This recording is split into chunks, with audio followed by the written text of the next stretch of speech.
राजा ने मैणा सुंदरी को बार बार विचार करने के लिए कहा, लेकिन इसलिए राजा ने उसे सबक सिखाने का एक कठिन तरीका अपनाया। उसने अपने सैनिकों से कहा कि हमारे उज्जैनी शहर में से सबसे कुरूप यानी कि सबसे बदसूरत आदमी को खोजा जाए और उसके साथ इसका विवाह किया जाए। मैणा सुंदरी को बार बार विचार करने के लिए कहा, लेकिन मैणा सुंदरी ने फिर से वही हट लगा दी।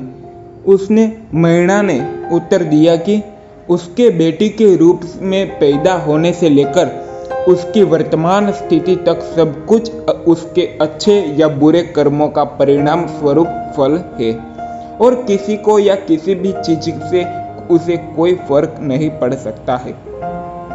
राजा उसके इस अप्रत्याशित हट से क्रोधित हो गया और उसे विश्वास नहीं हो रहा था कि लड़की को उसके पक्ष के अलावा कुछ भी नहीं मिल सकता है। उसे विश्वास नहीं हो रहा था कि सब कुछ उसके अपने कर्मों के अनुसार होता है। इसलिए राजा ने उसे सबक सिखाने का एक कठिन तरीका अपनाया।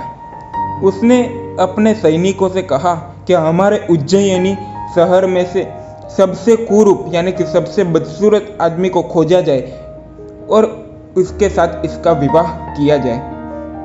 और इसी समय एक 700 जना का कुष्ठ रोग का टोला आया था। उसमें उमर राणा था।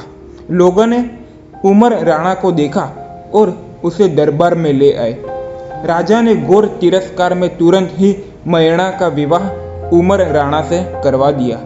उसने उन्हें कुछ बुनियादी चीजें और एक छोटा सा घर दिया और मैणा को उसके कर्म का फल भुगतने के लिए कहा।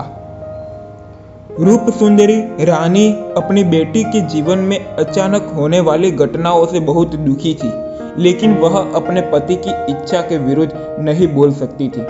दूसरी ओर राजा ने उसके उत्तरों की सराहना में सूर सुंदरी के लिए एक उपयुक्त तलाश की और उसका विवाह शंखपुरी के राजकुमार अरिदमन से कर दिया।